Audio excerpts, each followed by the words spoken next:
오늘 르네상스 자산운용의 이건규 대표와 함께합니다. 어서 오세요. 네, 안녕하세요.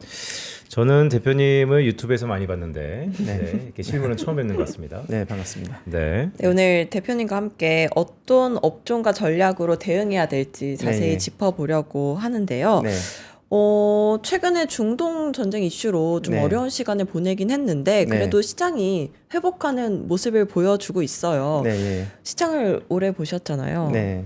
코스피 네. 지금 지수 어떻게 보시나요? 저도 조금 놀라운 부분이 있는데, 놀라운 부분이 어떤 부분이냐면은 굉장히 좀 빨리 올라왔다라는 부분이 좀 놀라운 것 같기는 해요. 네. 그래서 이제 과거에도 제가 이제 지난번 방송 때 얘기했던 부분이 거시경제 지표는 좀 불안정하지만 이제 약간 펀더멘털 이슈, 그러니까 기업 실적은 오히려 더 강하기 때문에 기업 실적을 보고 가자라고 말씀을 드렸었는데요. 네. 실제로 전쟁이 난 이후에 오히려 기업들의 실적의 이 컨센서스는 미국도 그렇고 우리나라도 그렇고 더 강하게 올라오는 모습을 보였습니다. 그러다 보니까 이 두 가지 무게추에서 시장은 이제 기업 실적에 좀 더 무게를 실어준 게 아닌가 싶고요.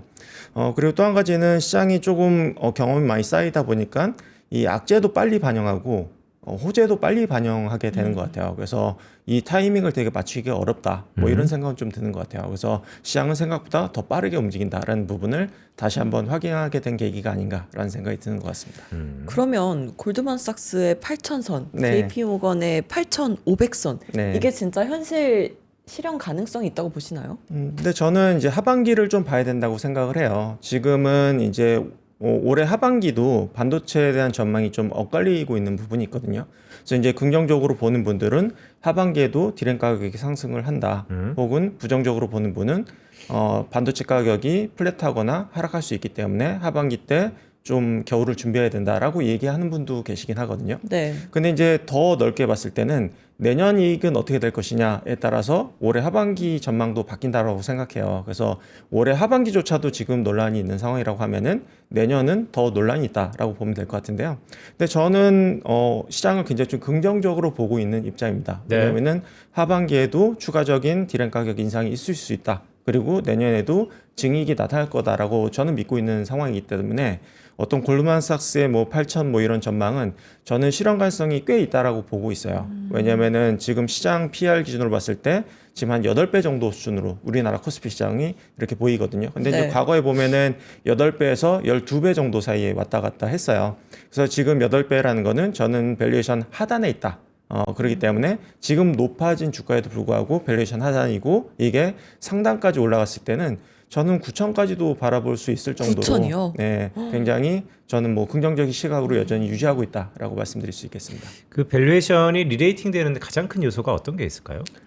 이익 안정성이라고 봐야 될 것 같아요. 그러니까 우리나라 시장이 이제 디스카운트 받았던 가장 큰 요인은 사실 이제 대부분의 산업이 수출 산업이고 우리나라 시장은 이제 내수 시장이 작다 보니까 수출을 통해서 기업 이익을 증가시켜야 되는데 수출이 좀 많다 보니까 대외적인 변수에 좀 많이 휘둘렸던 부분이 있고 네. 그리고 이제 뭐 철강을 비해서 화학, 반도체 대부분의 산업이 사실 이제 사이클을 좀 타는 이제 산업이다 보니까 구조적으로 이제 디스카운트 받았던 부분이 있는데 반도체도 마찬가지였지만 지금은 좀 희망을 가질 수 있는 부분은 AI 투자가 지속적으로 증가함에 따라서 반도체 기업들의 실적이 꽤 안정적으로 저는 나올 것이다라고 보고 있어요. 그래서 이제 그 안정성만 보여준다고 하면은 지수는 재평가될 수 있다라고 저는 생각을 하고 있는 상태입니다. 이게 일반인들이 많이 궁금해하더라고요. 지수가 재평가되면 네, 결국 주체 수급이 움직여야 되는데 네, 그럼 그 수급은 이미 작년부터 주구장창 개인이 샀고 네, 연기금을 위시한 기관도 따라 붙었고 네, 뭐 ETF 자금이냐 아니냐 논란이 있지만 네, 그럼 결국 외국인이 네, 이런 안정성을 네. 얼마나 더 지속해서 보여주면 들어오는 것이냐 그걸로 귀결된단 말이죠. 네. 그게 언제쯤인가요? 근데 제가 이 차트를 하나 보여드리고 싶은데요. 글로벌 영업이익 그 순위 차트를 보면은 올해 26년 기준 영업이익 탑 이제 10일 순위를 보면은 엔비디아 다음으로 삼성전자가 이제 두 번째로 높은 수준을 보이고 있고요. 하이닉스가 네 번째 수준입니다. 네. 근데 이제 27년이 됐을 때는 오히려 엔비디아의 영업이익을 삼성전자가 넘어설 것 같아요. 아하. 그렇게 봤을 때는 외국인들이 우리나라를 보는 시각 자체가 저는 크게 바뀔 수밖에 없다라고 생각을 해요. 네. 그래서 외국인들의 수급도 결국에는 이제 돈은 가장 빠르게 돈 냄새를 맡고 돈의 흐름에 따라간다라고 생각을 하거든요. 그러면은 외국인들이 이제 나갔던 이유는 우리나라 시장이 이제 황금성이 좀 좋다 보니까 리스크를 좀 줄인다라는 측면에서 봤을 때는 우리나라 시장에서 돈을 뺄 수밖에 없었던 부분이 있지만 향후에 시장이 안정화된다라고 봤을 때는 전쟁 이유를 바라봤을 때는 결국엔 우리나라 시장에 돈이 다시 들어올 수밖에 없다라고 저는 생각을 하고 있고요. 그리고 이제 개인들 같은 경우에도 여력이 없지 않냐라고 생각하실 수 있을지 모르겠지만 지금 이제 고객 예탁금이라든지 추가적으로 이제 부동산 자금이 일부 이제 주식으로 옮긴다든지 이런 전체적인 머니무브를 봤을 때는 저는 추가적인 자금이 들어올 가능성이 있다라고 저는 판단을 하고 있는 상태입니다. 네, 다시 한번 표 좀 보여드릴까요? 야, 이거 주가는 기울기의 함수라고 하지만 영업이익률이요. 네. 야, 우리 편다선 하면서 엄청 좋아하겠네. SK하이닉스가 2027년에도 네. 78.8%입니까? 네, 이거는 그냥 글로벌하게 넘버원이라고 봐주셔도 될 것 같아요. 뭐 정말 놀라운 수치이고요. 그래서 우리나라가 저는 역사를 새로 쓰고 있다라고 생각을 합니다. 그럼 SK하이닉스 얘기가 나와서 여쭤보고 싶은데 네. 이번 실적 발표에서 어떤 점을 가장 눈여겨보셨나요? 하이닉스 같은 경우는 사실 이제 삼성전자가 워낙 실적이 좀 잘 나오다 보니까 네. 하이닉스에 대한 기대감이 더 커지면서 주가를 좀 많이 끌어올렸던 것 같은데요. 근데 저는 1분기 실적은 생각보다는 좀 밋밋했다라고 좀 보고 있어요. 왜냐면 기대치에 비해서는 그냥 기대치 정도 나왔다. 네. 그렇기 네. 때문에 저는 좀 밋밋하다라고 좀 평가할 수 있는데 그 이유가 장기 공급 계약 LTA에 따라서 좀 달라졌던 것 같아요. 네. 그래서 이제 하이닉스 같은 경우에는 LTA를 조금 더 최대한 확대시켜서 네. 이제 이익의 안정성을 높였던 측면이 좀 있었고요. 네. 삼성전자는 워낙 스팟 가격이 많이 튀다 보니까 LTA 계약보다는 단기 스팟성 거래를 좀 늘림으로 인해서 이제 수익성을 극대화하는 전략을 폈던 것 같아요. 그래서 하이닉스는 상대적으로 이제 D램에 대한 가격이 이제 삼성전자에 비해서 상승폭이 좀 적었다 이렇게 판단이 되는 부분이 있어서 네. 그런 이제 회사의 전략에 따라서 좀 다른 모습을 좀 보이기도 했다라고 말씀드릴 수 있을 것 같습니다. 대표님 보는 시각이 저는 약간 비슷한 부분이 있네요. 저는 SK하이닉스는 네, ADR 가야 되잖아요. 네 맞습니다. 그러다 보니까 네. 사실 그 장기 계약에 대해서 상당히 네. 사이클이 아니다라는 네. 것에 의미를 두었던 것 같은데 맞습니다. 컨센서스 보니까 2분기에는 뭐 60조 원 얘기가 있던데요. 네, 저는 뭐 충분히 달성 가능하다라고 보고 있고요. 뭐 지금 디램 가격이라든지 이제 낸드 가격 상승률을 보면은 저는 그냥 충분히 달성 가능한 것 같아요. 그래서 이제 이 표를 하나 더 보여드리고 싶은데요. 이제 기존에 이제 그 디램이라든지 낸드 가격이라든지 이제 추정치가 이제 밑에 이제 점 그래프, 회색 점 그래프 정도 수준이었다라고 네. 보면은 지금 지금 최근에 이제 가격 트렌드를 반영했을 때는 지금 요 새로운 이제 금색 그래프의 모습을 보여질 것 같아요. 그래서 이제 디램 가격이 이제 1분기 때 이제 65% 그리고 2분기 때도 이제 30% 상승이 가능할 것 같고요. 네. 근데 이제 하반기에는 요게 10%대로 둔화되긴 합니다. 근데 이제 중요한 거는 하반기에도 상승률을 유지한다라는 부분이 저는 중요할 것 같고요. 그래서 이 가정이 이제 반영된다고 했을 때는 저는 2분기 실적은 1분기 실적에 비해서 2배 정도 증가하는 거는 삼성전자나 하이닉스 공이 나타날 수 있는 현상이다라고 네. 생각을 하고 있고요. 그래서 지난번 방송 때 이제 1분기 실적은 그렇게 중요하지 않다. 우리는 2분기를 봐야 된다라고 얘기했던 부분이 2분기 실적이 1분기 실적에 비해서 더 드라마틱하게 나올 수밖에 없다. 왜냐면은 가격이 계속해서 상승했기 때문이다라고 봐주시면 될 것 같고요. 그리고 제가 또 한 가지 그래프를 보여드리고 싶은 부분이 최근에 이제 낸드 가격이 한 달 사이에 엄청나게 급등을 했습니다. 그래서 네. 이제 거의 2배 이상 가격이 상승을 했는데요. 그러다 보니까 이제 낸드 플레이인 이제 샌디스크 같은 경우에는 1년 수익률이 3000% 상승을 했어요. 그러니까요. 근데 이제 하이닉스 같은 경우에는 600% 그리고 삼성전자 같은 경우는 300% 상승을 했지만 네. 이게 글로벌 낸드 점유율을 보면은 삼성전자랑 하이닉스가 가장 점유율이 높습니다. 그렇기 때문에 만약에 샌디스크를 따라간다라고 네. 봤을 때는 하이닉스, 삼성전자 추가적으로 오를 수 있다. 아하. 이렇게 봐주셔도 무방할 것 같습니다. 아니 왜 한숨 쳤어요? 한숨 쉰 게 아니라 네. 놀라서 놀라서? 네, 놀라서 네. 웃은 겁니다. 우와라고. 우와라고. 네. 점유율이 보니까 전자와 닉스가 충분히 뭐 네. 샌디스크만큼 아니지만 따라갈 수 네. 있다. 샌디스크보다 훨씬 점유율이 높기 때문에 네, 그러니까 주가 추가적으로 퍼포먼스가. 이제 재평가 받을 수 있는 여지가 남아 있다라고 저는 생각합니다. 그럼 대표님께서는 삼전닉스 상단을 네. 어디까지 열려 있다고 보시나요? 저는 이게 섣불리 지금 상단을 정의 내릴 필요 없다고 생각을 해요. 예, 왜냐하면은 이게 지금 예를 들어서 삼성전자 PR이 지금 5배 정도 수준, 지금 신고가 수준임에도 불구하고 PR이 5배 수준이거든요. 근데 이게 8배를 갈 수도 있고 네. 9배를 갈 수도 있고 10배를 갈 수도 있어요. 네. 그럼 10배를 가면은 지금보다 2배 주가가 올라야 되는 부분이 있거든요. 근데 이제 그 갈림길이 어떻게 될 것이냐는 저는 결국에는 내년에도 증액이 가능한가라는 부분에 달려 있다라고 생각하는데 네. 저는 그 부분이 충분히 가능하다라고 보고 있기 때문에 네. 그래서 이제 상반기 같은 경우에는 이익 증가율을 보고 사람들이 이제 투자를 할 거고 하반기는 이익 안정성을 보고 투자할 거라고 생각을 하고 있거든요. 그래서 만약에 이제 안정성에 베팅하기 시작한다라고 하면은 저는 뭐 PR 8배, 10배도 가능하다라고 보고 있기 때문에 섣불리 얼마라고 정의 내릴 필요 없다. 오히려 상단은 저는 열려 있다라고 생각을 하고 있습니다. 와, 상당히 열려 있네요. 네. 그리고 대표님께서 현대차도 중요하게 네. 보셨잖아요. 네. 현대차도 실적을 발표했는데 네. 아직은 로봇 기대감보다는 자율주행차 기술이 네. 더 중요한 걸까요? 결국에는 로봇 이제 전 세계의 로봇 기업 중에서는 저는 가장 싼 게 맞다라고 생각을 해요. 근데 다만 로봇이 이제 기업 실적에 이제 반영이 돼야 되는데 실적으로 우리가 눈으로 확인하기까지는 저는 시간이 좀 소요될 수 있다. 오히려 이제 자율주행이 더 빠를 수 있다라고 생각을 했던 부분이 있고요. 다만 이제 조금 아쉬운 부분은 최근에 이제 벤츠랑 이제 엔비디아랑 계약 관계가 그러니까 명확하게 알려지진 않았어요. 다만 뉴스에 나오는 부분은 이제 그 벤츠에서 받는 이제 구독료에 자율주행 구독료의 40%를 엔비디아가 가져간다라고 이야기가 나오고 있거든요. 네. 근데 이제 40%가 최소 수준인 것 같아요. 최대 50%까지 가져가는 것 같아요.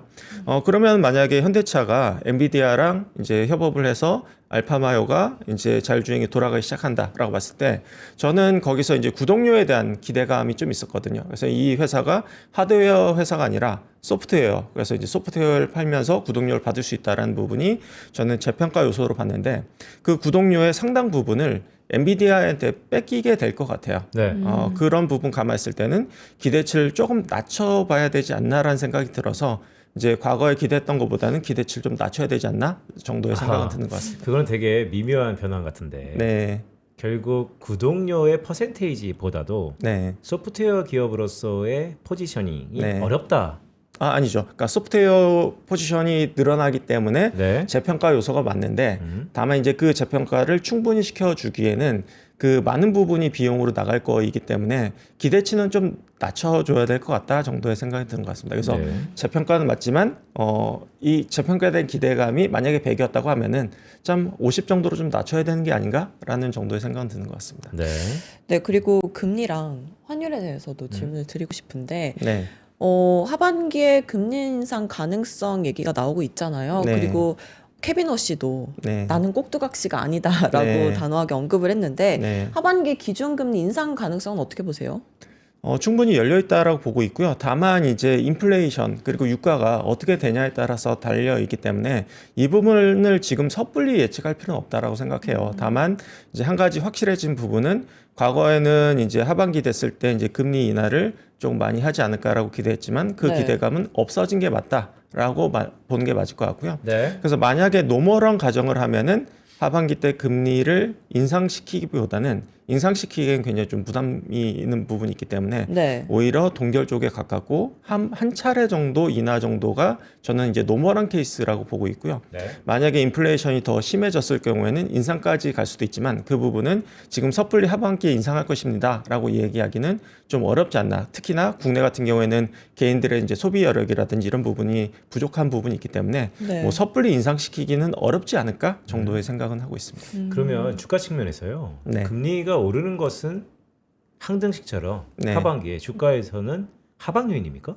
하방 요인으로 일단 봐야 될 것 같아요. 왜냐하면 이제 유동성을 흡수하는 역할을 할 수 있는 부분이 있다 보니까 물론 이제 그 폭이 그렇게 클지는 좀 지켜봐야 될 것 같긴 해요. 근데 이제 그 만약에 금리를 인상시켰는데 이제 디램 가격이 더 급하게 올라. 네. 뭐 이러면 사실 이제 그걸 뚫고 올라갈 수도 있는 부분이 있고요. 그래서 금리 하나만으로 어떤 지수를 평가하기에는 좀 무리가 있지 않나라는 생각을 하고 있습니다. 네. 음, 이게 약간 여담이지만 오늘 우리 장의 코스피가 엄청 흔들리고 있거든요. 네. 근데 상대적으로 글쎄 이번 주에 들어서 처음으로 코스닥이 그래서 네. 좀 시세를 내네요. 네, 뭐 그냥 사실 뭐 키 맞추기 내지는 네. 좀 순환매 장세라고 저는 생각이 되고요. 그래서 전체적인 시장이 좀 불안해질 때는 또 뭐 테마주나 뭐 그런 좀 소규모 카테고리에 조금 더 이제 자금이 쏠리면서 네. 이제 상승하는 모습을 보인다라는 부분은 그냥 네. 전형적인 순환매 장세를 좀 보이고 있지 않나라는 생각이 듭니다. 그래요? 그러면 네. 대표님은 코스닥은 네, 정부가 정책 드라이브를 세게 걸지만 네, 뭐 여러 가지 이슈도 있었고 네. 어떠한 포트폴리오의 중심으로 네. 자리하기에는 네. 상당히 시간이 좀 요원해 보인다 이런 쪽입니까? 저는 결국에는 단기적으로는 수급이 영향을 줄 수 있지만 장기적으로는 기업 실적을 봐야 된다라고 생각을 하거든요. 그래서 뭐 최근 몇 달 전에 이제 코스닥 ETF가 이제 호황세를 좀 히트를 치면서 액티브. 그쪽에 네. 이제 자금이 좀 들어갔지만 그 되게 반짝 효과에 끝났거든요. 아하. 결국에는 뭐 바이오 기업들 몇 개 이제 실적이 좀 그러니까 뭐 라이센스 아웃 이런 것들이 좀 흔들리면서 주가가 좀 무너졌던 부분이 있었는데 결국에는 기업의 펀더멘털이 되게 중요한데 지금 코스닥 같은 경우에는 이제 바이오랑 2차 전지 그리고 소부장이 주력을 이루고 있거든요. 네. 그래서 다만 이제 그 기업들 중에서 사실 이익을 많이 내는 기업들이 그렇게 많지는 않아요. 코스닥 중에서. 그렇기 때문에 저는 그냥 펀더멘털을 봐야 된다라고 보고 있고 네. 그런 측면에서는 지금은 저는 코스피가 좀 더 매력적으로 보이는 것 같다라고 말씀드릴 수 있을 것 같아요. 그리고 최근에 시장에서 이태원이라는 키워드가 떠오르고 있잖아요. 네. 2차 전지 태양광 원전인데 네. 여주사잖아요. 네. 여전히 주도주를 사야 한다. 네. 대표님은 차기 주도주로 이태원이 적합하다고 생각하시나요? 저는 원래 원전을 좋아했었기 네. 때문에 아하. 그 중에서 이제 순서를 이제 매긴다고 하면은 저는 그냥 원전이 압도적으로 오. 이태원 중에선 낫다라고 보고 있고요. 네. 단순한 테마성이 아니라 이제 저는 큰 트렌드로 보고 있어요. 왜냐하면은 유가는 구조적으로 과거보다 좀 올라올 수밖에 없고 그리고 이제 지정 확정 리스크는 더 커졌기 때문에 어떤 뭐 이런 그 보험비라든지 아니면은 뭐 흔히 얘기하는 뭐 통행료라든지 뭐 이런 것들에 대한 불확실성 감안했을 때는 확실히 이제 분산시켜야 되는 욕구가 더 커질 수밖에 없을 것 같아요. 그러면은 결국에는 대체율을 찾을 수밖에 없는데 그러면 이제 원자력이 결국에는 부상할 수 있지 않을까 싶고요. 다만 이제 대형 원전보다는 SMR 중심으로 가져가는 게 맞지 않나라고 보고는 있습니다. 네, 대형은 워낙 오래 걸리기도 하니까. 네, 맞습니다. 자, 오늘 실전 얘기 많이 주셨는데 그렇다면 자, 우리 상장사의 거의 한 60% 이상을 두 기업이 실적을 담당했었는데 네. 앞으로 우리가 주목해야 될 실적 이벤트가 있다면 어떤 게 있습니까? 결국에는 우리가 이제 기대했던 것들이 맞아 떨어지느냐일 것 같아요. 그래서 아까도 말씀드렸지만 하반기 디램 가격, 내년 가격 이런 부분에 대한 불확실성은 결국엔 시간이 지나야지 이제 우리가 확인할 수 있는 부분이 있다 보니까 네. 시간이 필요하다. 다만 저는 가능성을 좀 높게 보는 부분은 예를 들어서 이제 뭐 AMD 리사수 대표 같은 경우에는 네. 향후 이제 3년에서 5년 내에 컴퓨팅 능력이 100배 더 증가시켜야 된다라고 이야기를 하고 있거든요. 그리고 이제 최근에 이제 가장 인기를 끌었던 클로드 같은 경우에는 지금 그 서비스가 굉장히 좀 느려지고 있어요. 그 얘기는 뭐냐면은 컴퓨팅 수요를 되게 지금 감당하기 어려울 정도로 지금 아직까지도 투자 여력이 많이 남아있다. 투자를 많이 해야 된다라고 봐야 될 것 같고요.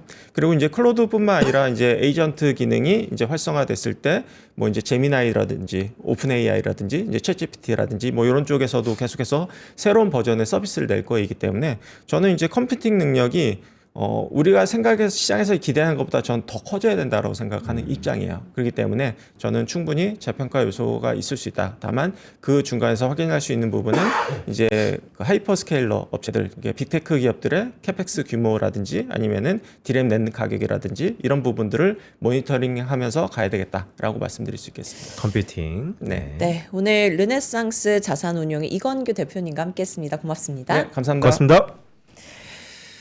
네, 오늘 금요일인데. 코스피는 0.1% 약보합권에 있고요. 코스닥은 1.4% 상승을 하고 있습니다. 생각보다 코스닥이 시세를 좀 내네요. 네, 오늘은 코스닥의 날인가요? 네. 그러세요.